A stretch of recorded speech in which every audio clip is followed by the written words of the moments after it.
here. We just got done installing a Strom VSP automatic cistern pump. In this case, a 3/4 horsepower.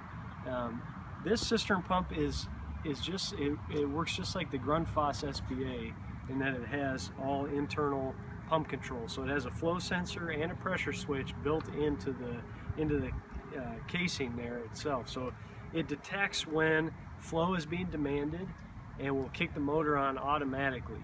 So in this case, we have the pump routed directly to a frost-free yard hydrant, and we pressure tested all of our water line connections. We want to make sure that everything is watertight. We don't want any leaks in the system, because if there's a leak, it's going to think that we're demanding water, and it's going to kick the motor on, and the motor will keep running or short cycle. So in this case, the pump goes straight to this frost-free hydrant.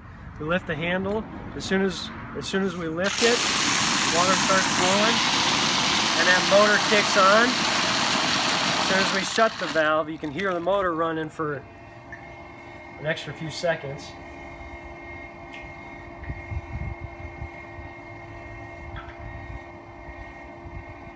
And then it shuts off. So it extends the run time a bit to prevent short cycling, but it does have a flow sensor, so when flow ceases here, the motor shuts off.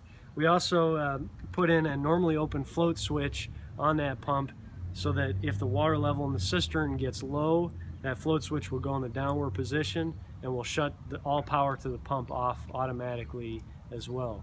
All these products are available on our website, and thank you for watching.